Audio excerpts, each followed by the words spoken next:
ঘুমের ভিতরে অনুভব করতেছি যে বউ আমার দুষ্টামি করতেছে, আর বউটা আমার বুকের উপরে শুয়ে আছে। উফ, মনে হয় এখন আর ঘুমাতে পারবো না। যে হারে দুষ্টামি করতে আসছে, মনে হয় এখন আর ওর জন্য ঘুমাতেই পারবো না। হঠাৎ আমার ঠোঁটে সে কি কামড়! মনে হয় আমার ঠোঁট জোড়া আজ চিবিয়ে খেয়ে ফেলবে। আমি উঠে রাগীভাবে ওর দিকে তাকালাম। আর কতক্ষণ ঘুমাবে? কখন থেকে তোমাকে ডাকতেছি, শোনোনি কেন? তাই বলে ঠোঁটে এমনভাবে কামড় দিবে? দেখেছো, ঠোঁট থেকে মনে হয় চামড়া উঠে গিয়েছে। উঠলে উঠুক, আমার পর উঠবে, তাতে তোমার কি? সারা রাত তো তোমার জন্য ঘুমাতেই পারিনি। আর বকবা না, তাহলে কিন্তু করে কান্না শুরু করে দিব। আমি উঠে আমার আরেক পাগলি বউয়ের কাছে চলে যাব। এমন সময় তুমি তো লিচাই বেশি ভালোবাসো, আমাকে তো একটুও ভালোবাসো না। আমি আবারও ফারজানার কাছে চলে আসি। কি বললা? বিয়ের আগে আমি কিন্তু আগেই বলে দিয়েছি যে তুমি এসব কথা বলবা না। আমি একদিন বলেছি না আমি তোমাদের দুজনকেই সমান ভালোবাসি? যদি আমাকে ভালোবাসো তাহলে আমাকে একটা পাপ্পি দিয়ে যাও। আমি গিয়েও গালে একটা পাপ্পি দিলাম, আরও আমাকে একটা দিল। তারপরে আমি লিজার রুমে চলে আসি। এসে দেখেও ঘুমাচ্ছে, তাই আমি ওকে ডাক দিতে লাগলাম, বউ, বউ, ও বউ। এমন সময় ও আমাকে ওর বুকের উপরে টেনে শুইয়ে দিল। এখন কি আমার কথা মনে পড়েছে? আর তোমার কাছে তো ফারজানা সব, আমার কথা তো তোমার মনেই পড়ে না। আমি মনে হয় পাগল হয়ে যাব এই কথাটা শুনতে শুনতে। তুমি পাগল হলে আমি থাকবো কি করে? তাহলে এসব বলো কেন? ফারজানাকে যেটুকু ভালোবাসি তোমাকেও সেইটুকুই ভালোবাসি, একটু কম না আর একটু বেশিও না। সরি সোনা, আর বলবো না। তবে তুমি কি আজকে আমার সাথে ঘুমাবে? আজকে তো তোমার সাথে ঘুমাতেই হবে। কিছু কি খেয়েছো নাকি খাবে?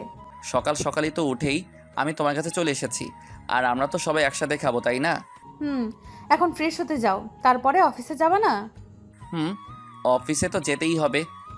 আমি আবিরের ঠোঁটে একটা কিস করলাম, তারপরে ওকে আমার বুকের উপর থেকে উঠিয়ে দিলাম। আমি ফ্রেশ হতে চলে আসি। এখন আসুন পরিচয় হয়ে নেই। আমি আবির, শ্বশুরের কোম্পানিতে চাকরি করি। আর এই হলো আমার একটা বউ, আর একটা বউ অন্য রুমে। একটার নাম হলো ফারজানা, আর একটার নাম লিজা। আপনারা তো ভাবছেন আমার এই দুই বউ জুটলো কীভাবে। আসল কথা হলো আমি ওদের দুজনকে প্রাইভেট পড়াতাম। ওরা ছিল চাচাতো বোন। তবে ওরা আমাকে দুজনে লাইক করতো। ওরা তখন ইন্টার সেকেন্ড ইয়ারে পড়তো, আর আমি মাস্টার্সে। তবে ওরা আমার নাম ধরেই ডাকতো। কেন করতো এটা আমি তখনও বুঝতে পারিনি। ওদের দুজনে বিয়ে করেছি এই 6 মাস, তবে দুজনে সবসময় মিলেমিশে থাকে, কোনো সময় রাগ করে না। এখন চলুন 6 মাস আগে কী হয়েছিল। আমি প্রতিদিনের মতো ওদের আজও প্রাইভেট পড়াতে আসি। এই, তুমি এত দেরি করে আসলা কেন? কলেজে একটু কাজ ছিল, তাই লেট হয়েছে। আমি ভাবছি আজকে হয়তো তুমি আর আসবে না। এর ভিতরে লিজা বলে উঠল, তোকে একদিন বলেছি না আবিরের সাথে তুই কম কথা বলবি? আমি কথা বললে তোর কি কোনো সমস্যা নাকি? তুই ওর সাথে কম কথা বলবি, আমি কিন্তু বলে দিলাম। আমাদের মাঝে তুই আসিস না, তাহলে কিন্তু তোর খবর করে ছাড়বো। তুই কি করবি? হ্যাঁ, আমার চাচাতো বোনের মতোই থাকিস। ফারজানা লিজা শুরু হয়ে গেল চুল টানাটানি। আমি আর তোমাদের পড়াতে আসবো না, আজকেই শেষ। আজকে তোমাদের আব্বুর কাছে বলবো যে আমি আর পড়াতে আসতে পারবো না। সরি, আমরা আর কিছুই করব না। আমি সরি, তবুও আমাদের পড়ানো বাদ দিও না প্লিজ। ঠিক আছে, এখন তাড়াতাড়ি বই খুলে কালকের পড়াটা দাও। না দিতে পারলে আজকে হাতের চামড়া তুলে দিব। পিটালে পিটাপা, আমি তোমার হাতে পিটানি খেতেও রাজি। তার মানে তোমাদের কারোরই পড়া হয়নি? হয়েছে। তাহলে বলো। ওরা আমাকে পড়া দিতে লাগলো। ওদের দুজনেই পড়ালেখাতে ভালো, তবে অনেক ফাজিল। আচ্ছা পড়া তাহলে এই পর্যন্তই থাক, আমাকে এখন বাড়িতে যেতে হবে। আর একটু বসে থাকো না, তুমি পাশে থাকলে আমার ভালোই লাগে। আরও তো অনেক ছাত্রছাত্রীকে পড়াতে হবে, তাই এখন আমার যাওয়াটা জরুরি। আজকে তো কিছু খেলা না, খেয়ে যাও। প্রতিদিন খেতে হবে তেমন তো কোনো কথা না, পরে কোনো একদিন খেয়ে যাব। আচ্ছা যাও তাহলে, আর অন্য কোনো মেয়ের দিকে তাকাতে যেন না দেখি, তাহলে তোমার খবর আছে।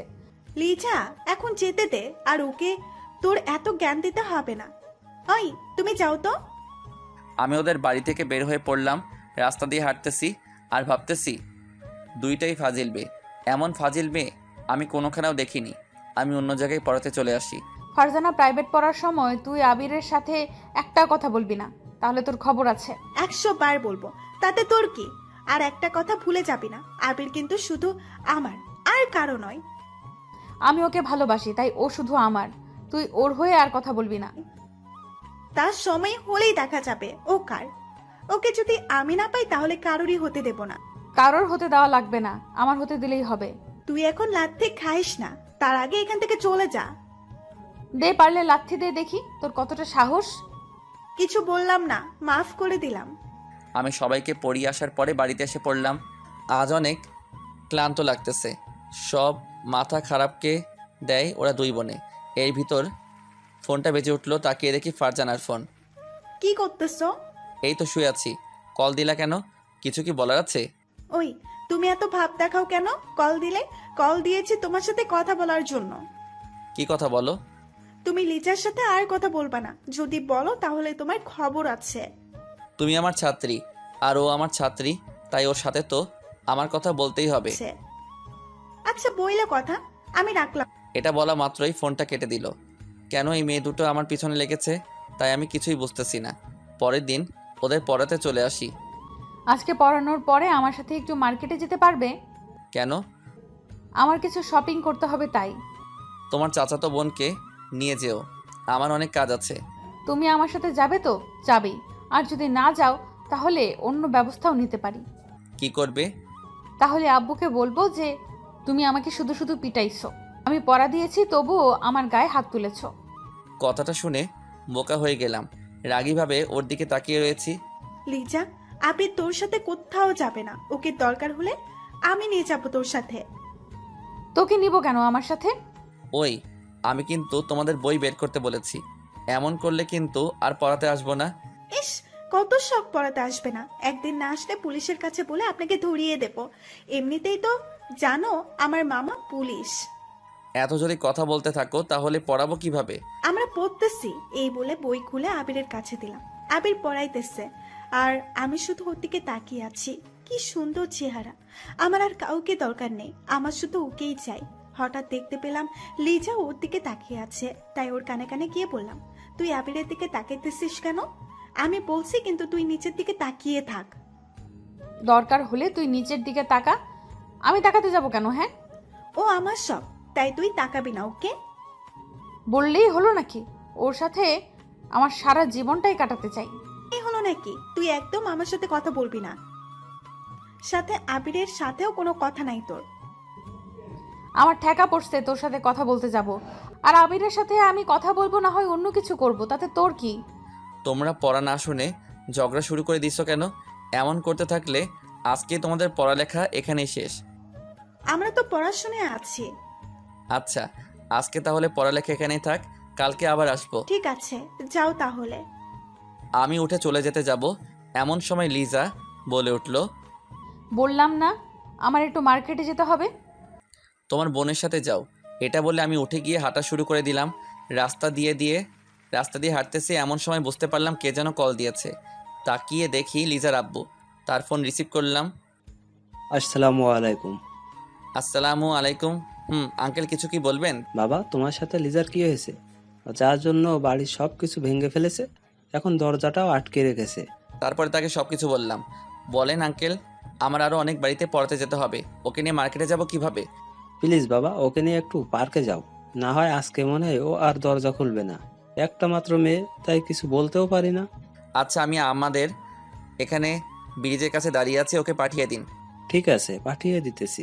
ফোনটা কেটে দিল। আমি ওখানে বসে বসে ভাবতেছি ওদের আর পড়াতে যাব না, আজকে লিজাকে বলে দিব। একদিন কালো ওদের জন্য একটু আমার শান্তি নেই। কেন ওরা এসব করে তা আমি কিছুই বুঝতেছি না। কিছুক্ষণ পরে দেখতে পেলাম লিজা রিক্সাতে করে এদিকে আসতেছে। উঠে পড়ো। আমি উঠে পড়লাম। তোমার দুই বোনই আমার সাথে এমন কেন করো? তোমাদের জন্য ভালোভাবে অন্য জায়গায় পড়াতে যেতে পারি না? তোমার কোনো জায়গায় পড়াতে যেতে হবে না, আমাকে পড়াতে এসো তাতেই হবে। কালকে থেকে আর আসবো না পড়াতে। যদি না আসো তাহলে আমি সুইসাইড করব, তারপরে সেখানে তোমার নামটা লিখে রাখবো। আমি রাগীভাবে ওর দিকে তাকিয়ে আছি। আমার কিন্তু ভয় লাগতেছে, আস্তে তাকাও। কিছুক্ষণ পরে আবির চুপ হয়ে ওখানে বসে রইল, আর আমি ওর পাশে বসে রয়েছি। আবির আমার কাছে আরও এগিয়ে বসো। এখানে ঠিক আছি। আমি ওকে এক টানে আমার কাছে নিয়ে আসলাম, তারপরে ওর হাতটা শক্ত করে ধরে রাখলাম। লিজা, হাত ছাড়ো। বেশি কথা বলবা না, যদি বেশি কথা বলো তাহলে জড়িয়ে ধরবো। আমাকে তুমি এখনো চিনতে ভুল করছো। আর কিছু বলা যাবে না, এই মেয়ে যা খুশি সেটাই করতে পারে। তাই আমি চুপ হয়ে বসে রয়েছি। কি হলো, চুপ হয়ে থাকবা নাকি কথাও বলবা? চুপ হয়ে থাকি। কেন চুপ হয়ে থাকবা? হ্যাঁ, ফারজানা হলে তো এতক্ষণে ভালোই বকবক করতে পারতা। উফ, মাথাটা মনে হয় এখন খারাপ হয়ে যাবে। আচ্ছা আবির, আমাকে তোমার কাছে কেমন লাগে? তুমি আমার ছাত্রী, তাই স্যারের কাছে ছাত্রী কোনোদিন খারাপ হতে পারে না। সো তুমি অনেক ভালো। তাই কিছুক্ষণ পরে মার্কেটে এসে পৌঁছালাম। তাই দুজনে রিক্সা থেকে নেমে পড়লাম। তারপরে কিছুক্ষণ হাঁটাহাঁটির পরে মার্কেটের ভেতরে ঢুকে পড়লাম। এখন তো হাতটা ছাড়ো। কেন ছাড়বো? যদি ছাড়ি তাহলে তুমি যদি হারিয়ে যাও, তাই এখন তোমার হাত ছাড়া যাবে না। লিজা এমনভাবে হাত ধরে থাকলে সবাই বাজে বাজে কমেন্ট করতে পারে। যে শালা এসব বলবে তার হাত পা সব কিছু ভেঙে গুড়িয়ে দেব। আমি ওর সাথে আবারও হাঁটা শুরু করে দিলাম। কিছুক্ষণ পরে একটা দোকানে এসে পৌঁছালাম। আজকে তুমি সব কিছু পছন্দ করে দিবে, সেগুলোই আমি কিনবো। তোমারটা তুমিই বুঝো, আর আমার পছন্দ তেমন ভালো না। তুমি পছন্দ করিয়ে দেবে আর সেটাই আমি কিনবো। দোকানদারকে জামা বের করতে বললাম, তারপরে আমার পছন্দ মতো কিছু শপিং করিয়ে দিলাম। কেনাকাটা তো অনেক হয়েছে, চলো এখন বাড়িতে যাওয়া যাক। তোমার এত তারা কিসের বলো তো? কতদিন ধরে তোমার সাথে ঘুরতে চেয়েছি, কিন্তু তোমার জন্য সেটা পারিনি। তাই আজকে অনেক জায়গায় ঘুরবো। আজকে না, অন্য কোনো দিন। আর বাড়িতে আমার অনেক কাজ আছে। হবে না, আমি যেটা বলেছি সেটাই করবে। লিজা একটু বুঝো প্লিজ। সন্ধ্যা নেমে এসেছে, এই সন্ধ্যার সময় আমার একটা প্রাইভেট আছে। আজকে কোনোখানে প্রাইভেট পড়ানো লাগবে না। আচ্ছা চলো। আমি আবারও আবিরের হাতটা আমার হাতের ভেতরে ঢুকিয়ে নিলাম। ওর হাত ধরে হাঁটতে আমার ভালোই লাগতেছে। মন চায় সারা জীবন ওর হাতটা ধরে থাকি। আমি ওকে ছাড়া আর কাউকে চাই না। দুজনে হাঁটতেছি আর কথা বলতেছি। অনেকক্ষণ অনেক জায়গায় ঘুরলাম। তারপরে আমরাও রিকশায় উঠে বাড়ির দিকে রওনা দিলাম। কিছুক্ষণ পরে আবির নেমে পড়লো। আমি এখনো চলি, আর আজকে সেটা পড়া দিয়ে এসেছি। সেটা জানো কালকে পড়া হয়। তুমি পড়া করো না তো, আমার পড়তে ভালো লাগে না। মন চায় সারাদিন তোমার পাশে পাশে থাকি। মানে কি? আর এসব কী ধরনের কথা? তা তোমার বোঝা লাগবে না। কালকে যদি পড়া না হয় তাহলে আর তোমাকে পড়াবো না। সামনে তোমার পরীক্ষা, সেটা কি তোমার মনে আছে? আছে তো। আচ্ছা যাও তাহলে, আর আমিও বাড়িতে যাই। ঠিক আছে যাও। আমি বাড়ির ভিতরে ঢুকে পড়লাম। শুয়ে শুয়ে ভাবতেছি যে এই মেয়ে চায় ও সেটা চায়, সেটা হয়তো কোনোদিনও সম্ভব না। আমি এগুলো ভাবতেছি, এর ভিতরে আম্মু আসলো আমার কাছে। বাবা, আজকে কি কাউকে পড়াতে যাসনি? না, আজকে লিজাকে নিয়ে মার্কেটে গিয়েছিলাম, তাই লেট হয়ে গিয়েছে, তাই যাইনি। লিজা মেয়েটা কিন্তু অনেক সুন্দর, তোর সাথে ভালো মানাতো। আম্মু, এসব তুমি কি বলতেছো? ও আমার ছাত্রী, আর কিছু না। আমি কি কিছু বলেছি? শুধু তো বলেছি ভালো মানাতো। আম্মু, তুমি এখন এখান থেকে যাও তো। খাবার খাবি না? রাত তো অনেক হয়েছে। আমি আসতেছি, তুমি যাও। এটা বলা মাত্রই আম্মু চলে গেল। আম্মুকে কিভাবে বোঝাবো যে ওরা দুই বোনই আমাকে পছন্দ করে? আমি শুয়ে শুয়ে এইগুলো চিন্তা করতেছি। এর ভিতরে কারো ফোনে তাকিয়ে দেখি ফারজানার ফোন। ও কল দেবার পরে আমি রিসিভ করে নিলাম। রিসিভ করার পরে ও কথা বলতেছে না। হ্যালো হ্যালো, কথা বলছো না? তুমি তো ভালোবাসো ওর সাথে ঘুরতে যেতে। আমি কি করব? ওর আব্বু অনেক অনুরোধ করার পরে আমি যেতে রাজি হয়ে যাই। আর তুমি কান্না করতেছো কেন? আমার অনেক কষ্ট লাগতেছে, তোমার সাথে ও ঘুরতে গিয়েছে, তাই আমার বুকটা কষ্টে ফেটে যাচ্ছে। আমি কিছুই বুঝতেছি না। আমি ওর সাথে কোথাও গেলে সমস্যাটা কোথায় বলো তো? সমস্যা আছে বলেই বলতেছি, আর যদি কোনোখানে ওর সাথে ঘুরতে যাও তাহলে তোমার খবর আছে। আচ্ছা যাব না, এখন রাখো তো, আমার ঘুমাতে হবে। কালকে আবার সকাল থেকে অনেক জায়গায় পড়াতে যেতে হবে। আমার সাথে কি তোমার কথা বলতে ভালো লাগে না? কি বলবা বলো? আবির, আই ইউ। এটা বলার মানে কি? আমি তো বুঝতেছি না। তুমি একজন টিচার, তাই এটা না বোঝার তো কোনো সমস্যা নেই। বুঝিয়ে দাও আমাকে। পারবো না, আর কালকে একটু তাড়াতাড়ি পড়াতে এসো। ঠিক আছে, ফোনটা কেটে দিলাম। তারপরে মোবাইলটা বন্ধ করে রাখলাম। ওরা দুই বোন মনে হয় আমাকে পাগল করে দিবে। আমি ঘুমিয়ে পড়লাম। পরের দিন সকাল সকাল অনেক বাড়িতে পড়াতে আসলাম। বিকালবেলা ওদের বাড়িতে চলে আসি। তারপরে টেবিলে বসে পড়ি। তোমাকে কতবার ফোন দিয়েছি, আমার ফোনটা রিসিভ করলে না কেন? তখন প্রাইভেটেই ছিলাম, তাই রিসিভ করতে পারিনি। তাই রিসিভ করবা কেন? ফারজানা দিলে তো রিসিভ করেই ফেলতা। এখন তাড়াতাড়ি বই বের করো তো। লিজা বই বের করলো, কিন্তু ফারজানা বই বের করলো না। ফারজানা, আমি কি বলেছি শুনতে পাওনি? আর তোমার গাল দুটোতে কি হয়েছে? লিজা আমাকে চোট দিয়েছে, তোমার সাথে কথা বলেছি তাই। লিজা, এসব কেমন ধরনের বেয়াদবি? তোমরা দুজনে কেন এমন করো? ও আগে আমাকে কামড় দিয়েছে, তাই আমি ওকে চড় দিয়েছি। সেমরি, তুই আগে আমাকে মেরেছিস, কারণটা হলো আমি তোকে কল দিয়েছি তাই।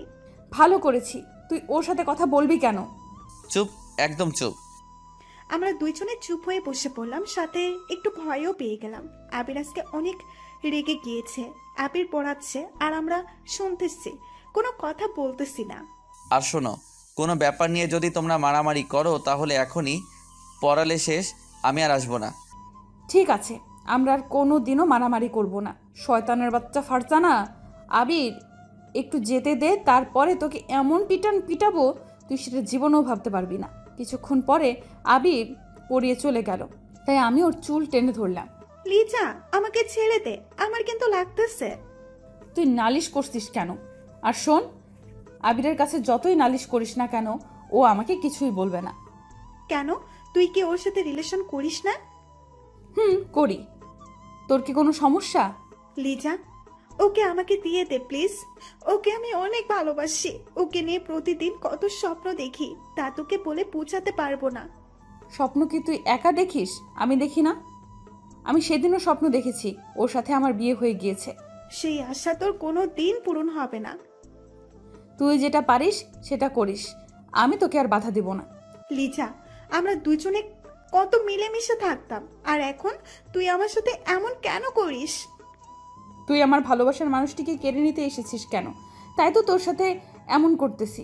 আমার ভালোবাসার মানুষটির ভাগ আমি কাউকে দিব না, দিতে পারবো না। আমিও দিতে পারবো। এটা বলা মাত্রই লিজা উঠে চলে গেল। আমি শুয়ে পড়লাম আর আবিরের কথা ভাবা শুরু করে দিলাম। ওর কথা ভাবতে ভাবতে আমার চোখে ঘুম এসে পড়লো, তাই আমি ঘুমিয়ে পড়লাম। এভাবে অনেক দিন কেটে গেল। নিজে নিজে ভাবলাম আমি আর অপেক্ষা করতে পারতেছি না, আজকেই ওকে প্রপোজ করব। তাই আমি সকাল সকাল গিয়ে ওর জন্য একটা ফুল কিনে নিয়ে আসলাম। ছাদের একপাশে বসে আছি। ফারজানা যদি কিছু বলে দেয় তাহলে আমি তো ওকে হারিয়ে ফেলবো। যাই হোক, ও বলার আগে আমি ওকে ভালোবাসার কথা বলে দিব। প্রতিদিনের মতো আজকে ওদের পড়তে আসলাম। এসে দেখালাম ওরা দুজনেই শাড়ি পরে বসে আছে। ওদের আজকে অনেক সুন্দর লাগতেছে। আমার মাথাটা গেল নাকি, আমি এগুলো কি ভাবতেছি? আজকে কি কোথাও বেড়াতে যাব নাকি? কেন? এত সুন্দরভাবে দুজনে সেজে আছো তাই বলতেছি। ওকে বেশি সুন্দর লাগছে নাকি আমাকে? তোমরা তো দুজনেই অনেক সুন্দর, তাই তোমাদের দুজনেই অনেক সুন্দর লাগতেছে। আমি ফুলটা বের করে আবিরের হাতে দিলাম। আবির, আমি তোমাকে অনেক ভালোবাসি। তুমি যদি আজ আমাকে ফিরিয়ে দাও তাহলে আমি শেষ হয়ে যাব। এর ভিতর লিজা বলে উঠল, তুই আবিরকে প্রপোজ করেছিস কেন? আবির, তুমি ওকে ভালোবাসবে না, তুমি শুধু আমার। আমি তোমাকে আমার নিজের থেকেও বেশি ভালোবাসি।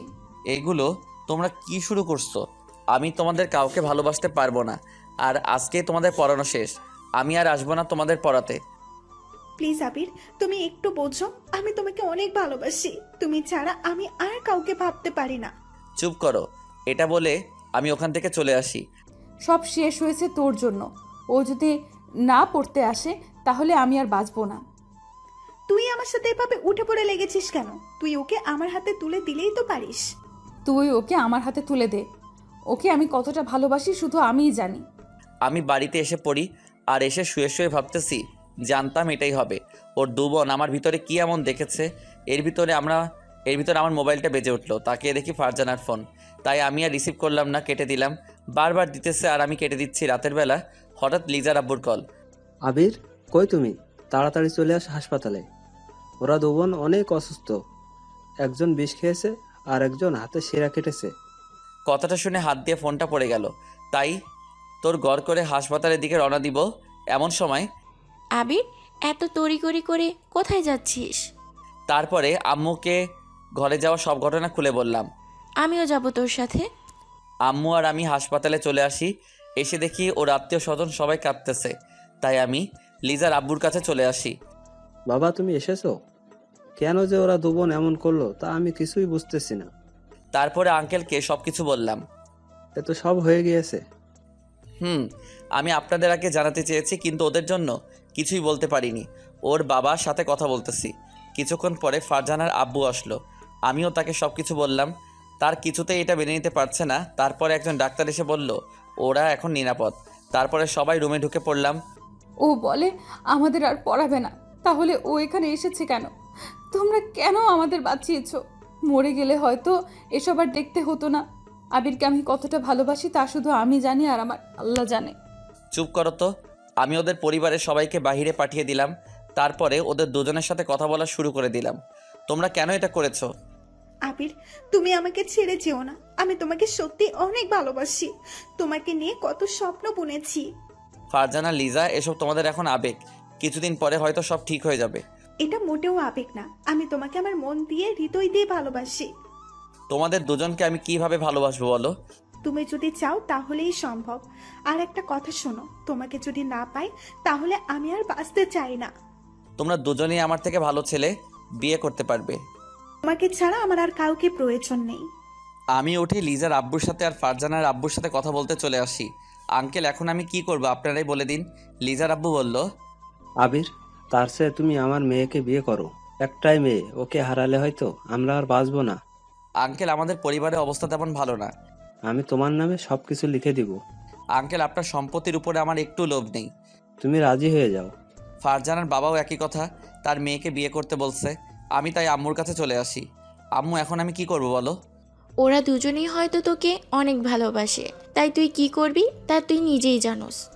তুমি যদি না চাও তাহলে আমি ওদের বিয়ে করব না। তুই যদি বিয়ে না করিস তাহলে ওরা দুজনেই বলেছে যে নিজেকে শেষ করে দিবে। আল্লাহই বলেছে যে কারো জান বাঁচানো ফরজ, তাই তুই রাজি হয়ে যা। আম্মুর কাছে বিদায় নিয়ে লিজা আর লিজার আব্বুর কাছে চলে আসি। আঙ্কেল, আমি রাজি। সত্যি বলতেছো? তবে ওদের সাথে আমার কিছু কথা আছে। ঠিক আছে, বলো গিয়ে। আমি ওদের কাছে চলে আসি। তুমি আমার পাশে একটু বসো না, মনে কতদিন তোমাকে দেখিনি। লিজা, ফারজানা, তোমাদের সাথে আমার কিছু কথা ছিল। কি কথা বলো? আমি তোমাদের দুজনকে বিয়ে করতে চাই। এতে কি তোমরা রাজি? একেবারে দুজনকে? যদি রাজি থাকো তাহলে বলবে, তা না হলে আমি চলে গেলাম। আমি ফারজানার সাথে কথা বললাম। ফারজানা, তুই কি রাজি? আমি কিছুক্ষণ ভেবে বললাম যে আমি রাজি। তাহলে আমিও রাজি। শুধু রাজি থাকলেই হবে না, আরও কথা আছে। তোমরা কোনোদিনও ঝগড়া করতে পারবে না, সবসময় মিলেমিশে থাকবে। কোনোদিন আমি যেন দেখি না মারামারি না করতে। তোমরা কি রাজি এতে? আমরা কোনোদিন ঝগড়া করব না, শুধু তুমি রাজি হয়ে যাও। এই সব কিছু মেনে নিতে পারলে আমি রাজি হব। আর শোনো, আমি প্রতিদিন তোমাদের সাথে থাকতে পারবো। আমি প্রতিদিন তোমাদের সাথে থাকতে পারবো না। ধরো, একদিন লিজার সাথে ঘুমাবো আর একদিন ফারজানার সাথে। এইভাবে কি তোমরা ভাগ করে নিতে পারবে? পারবো। লিজা, তুমি কি পারবে? পারবো। তোমার জন্য আমি সব কিছু করতে পারবো। ঠিক আছে, তারপরে আমি বাড়িতে চলে আসি। ওরা দুজনে সুস্থ হওয়ার পরে আমি ওদের বিয়ে করে নিই। বাসর রাতটা ভালোই কেটেছে, আর গভীরে যাবার দরকার নেই। এখন আসুন বাস্তবে আসা যাক। ওদের বিয়ে করেছি, 6 মাসের ভিতর ওরা একটু ঝগড়া করে নেই, সবসময় মিলেমিশে থেকেছে। ওদের কোনো আবদারের আমি কিছু অভাব রাখিনি, সবসময় ওদের কথা মতো কাজ করেছি। তবে ওদেরকে আমি এখন অনেক ভালোবাসি, আর ওরাও আমাকে অনেক ভালোবাসে। হঠাৎ শুনতে পেলাম কারোর ডাক। ওই বাবু, ফ্রেশ হতে কি এতক্ষণ লাগে? খাবার খাবে না? এই তো বাবু, আসছি। আমি বের হয়ে গেলাম, তারপরে ও আমাকে জড়িয়ে ধরলো। ছাড়ে না বাবু। ছাড়বো না, একটু তো জড়িয়ে ধরিয়ে আছি। আর তোমাকে একটু সময় না দেখলে পারলে আমার ভালো লাগে না। সারাই আমার বুকে মাথা দিয়ে শুয়েছিল। এতে কি তোমার হয়নি? হয়নি, চলো খেতে যাব। দাঁড়াও, লিজাকে একটু ডেকে আসি। আচ্ছা যাও। আমি লিজার কাছে চলে আসি। কি করো সোনা, খাবে না? তুমি দাওনি, তাই তো বসে আছি। এখন তো এসেছি, তো চলো। আমি আবিরের হাত ধরে খেতে চলে আসি। দুজনে খাবার খেয়ে রুমে আসি। দেখতে পেলাম আবির অফিসে যাচ্ছে। যাইতেছি আমি। আমার কাছে আসো। এই তো আসছি। আবির আমার কাছে আসার সাথে সাথে আমার ঠোঁট আর ওর ঠোঁট একসাথে মিশিয়ে দিলাম। কিছুক্ষণ পরে ছেড়ে দিলাম। এখন যাও, আর সাবধানে যাবে কিন্তু। ঠিক আছে। আর তুমি ফাজিল হয়ে যাইতে আসো অনেক। আমার বরকে কিস করেছি, তাতে তোমার কি? ওর কাছে থেকে বিদায় নিয়ে ফারজানার রুমে চলে আসি। এসে দেখি ফারজানা বিছানায় ঘুমাতে আছে, তাই ওকে সুরসুরি দিতে লাগলাম। কি করছো? ছাড়ো। আবির আমাকে কিছু বলতে দিল না, তার আগে আমার ঠোঁটের সাথে ওর ঠোঁটজোড়া দিয়ে চেপে ধরলো। কিছুক্ষণ পর ছেড়ে দিল। আমি অফিসে গেলাম কিন্তু। যাও, সাবধানে দেখে শুনে পথ চলবে। আর শোনো, যাবার পথে ফোন দিবে কিন্তু। আচ্ছা বাবা, দিব। আর আমি যেন দেখি না মারামারি করতে, দুজনে মিলেমিশে থাকবে। এসব তো অনেক আগেই ছেড়ে দিয়েছি। আমি অফিসে চলে আসি, তারপরে লিজাকে কল দিলাম। কি করো সোনা? ফারজানের সাথে বসে আছি। সোনা, তুমি কি অফিসে পৌঁছেছো? এখন ফারজানার কাছে ফোনটা দাও তো। বলো বাবু। আমি এসেছি। আজকে একটু তাড়াতাড়ি বাড়িতে এসো, আজকে একটু ঘুরতে যাব। আচ্ছা, আসবো। আমি অফিসের কাজ করা শুরু করে দিলাম, তারপরে সব কাজ শেষ করে বাড়িতে চলে আসি। খাওয়া দাওয়ার পরে লিজা রুমে চলে আসি, তারপর ওকে জড়িয়ে ধরে শুয়ে পড়লাম। ও আমার কলিজা, একটু শোনো না। কলিজা বলো। অনেক অনেক ভালোবাসি। আমি আমার কলিজাটাকে অনেক অনেক ভালোবাসি। কাকে বেশি ভালোবাসো, আমাকে না আমার সতীনকে? তোমাদের দুজনকে আমার নিজের থেকেও বেশি ভালোবাসি। তোমাকেও অনেক ভালোবাসি আর ওকেও অনেক ভালোবাসি। আজকে নাকি ঘুরতে নিয়ে যাবা? দুজনকে অনেক জায়গায় আজকে ঘোরাবো। আমি আবিরের বুকে মাথা রেখে শুয়ে পড়লাম। বিকেলবেলা আবিরকে ডাক দিয়ে উঠালাম, তারপরে তিনজনে ঘুরতে বের হলাম। আবিরের এক হাত ফারজানা ধরেছে আর এক হাত আমি ধরেছি, তিনজনে হাঁটতেছি। অনেকক্ষণ হাঁটাহাঁটির পরে একটা পার্কের সামনে চলে আসি। কেমন লাগতেছে আজকে তোমাদের দুজনের? অনেক ভালো। আমরা তিনজনে কথা বলতেছি, এর ভেতর আবির একটা মেয়ের দিকে তাকিয়ে রয়েছে। তুমি ওই মেয়েটার দিকে তাকিয়েছো কেন? কই তাকিয়েছি, চোখ পড়ছে, আর আমি ইচ্ছে করে তাকাইনি। তুই আর আমার সাথে কথা বলবি না। আরে আল্লাহ, কি করলাম যার কারণে তোমরা দুজনে এভাবে রেগে গেছো কেন? লিজা, বাড়িতে যাবি? আমি আর এখানে থাকতে চাই না। চলো, আমিও যাব। এটা বলে দুজনে হেঁটে গেল। আমি তো আবুল হয়ে ওখানে বসে রয়েছি। হায়রে, আমি কি করলাম? আপনার বিশ্বাস করেন, আমি অন্য মেয়েদের দিকে তাকাইনি, একটু চোখ পড়েছে, তাতেই ওরা এভাবে রেগে গিয়েছে। বাসা থেকে বের হওয়ার আগে আমাকে বলে এনেছে যে কোনো মেয়ের দিকে যেন না তাকাই। আমি বাড়ির দিকে রওনা দিলাম, এসে দেখি ফারজানা দরজা আটকানো। ও শোনা, একটু দরজা খুলো না। তুই পার্কে যা, আমার কাছে কিচ্ছু নেই। এই দেখো, আমি আসার সময় অ্যাক্সিডেন্ট করছি, পাটা কেটে গিয়েছে। কথাটা শুনে আমি তাড়াতাড়ি এসে দরজা খুলে দিলাম। এমন সময় আবির এসে আমাকে শক্ত করে জড়িয়ে ধরলো। কেন এভাবে রাগ করে বলো? বলছি না আমি ওই মেয়ের দিকে তাকাইনি। আমার বউ থাকলে আমি অন্য মেয়ের দিকে কেন তাকাবো বলো? তোমার কি হয়েছে দেখি? কিছু হয়নি, তুমি রাগ করেছো তাই এটা বলেছি। আমার পাগলি বউটা যদি রাগ করে আমার একটু ভালো লাগে না। আমি ওকে আমার বুকের সাথে জোরে চেপে ধরলাম। তোমার সাথে লিজা অনেক রাগ হয়ে আছে। আসার সময় ও অনেক কান্না করেছে।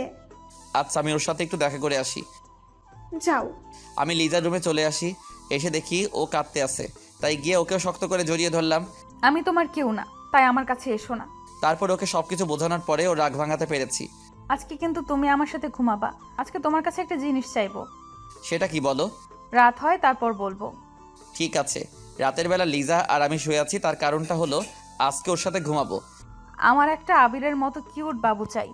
তাই আমি ওর উপরে পড়ে যাই। বাকিটা আমি নিজেও জানি না।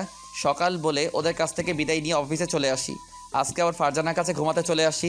ফারজানার মাথার অনেক ব্যথা করতে আছে। কি হয়েছে তোমার? মাথায় ব্যথা করতে আছে। আমি ওর বুকের উপরে শুয়ে ওর মাথাটা চেপে দিতেছি। ওই আবির, তোমার নাকি মাথা ব্যথা করতেছে, তো এইরকম দুষ্টুমি করো কেন? তা তো কোনো সময় সেরে গিয়েছে, তাই তো আমার দুষ্টামিও বেড়ে গিয়েছে। আজকে আমার কাছ থেকে কিছুই পাবে না। সারা দুজনে এভাবে থাকবো আর গল্প করব। এমনি তো কালকে তোমার অফিস ছুটি। বললেই হলো নাকি? আমি যেটা বলেছি সেটাই হবে। তাহলে আমি লিজার কাছে চলে যাই। তুই কোথায় যাবি? হ্যাঁ, সাহস থাকলে যা। তাহলে একটু আদর করি। আমি তা জানি না। আমি ওকে আদর করা শুরু করে দিলাম। তারপরে ওর রসে ভরার মিষ্টির ঠোঁটে আমার ঠোঁট মিশিয়ে দিলাম। আমি আমার দুই পাগলি বউকে নিয়ে অনেক সুখে আছি। দোয়া করবেন আমাদের জন্য, এই মায়ের বাঁধন যেন সারা জীবন থাকে। যদি গল্পটা আপনাদের কাছে ভালো লেগে থাকে তাহলে একটা কমেন্ট করে যাবেন। দেখা হবে নতুন কোনো গল্পে। ততক্ষণ সবাই ভালো থাকবেন, সুস্থ থাকবেন। এই গল্পটা পড়ে কেউ আবার দুই বিয়ে করেন না, তাহলে আদরের বদলে কিন্তু ঝাড়ুর বাড়িও খাইতে পারেন।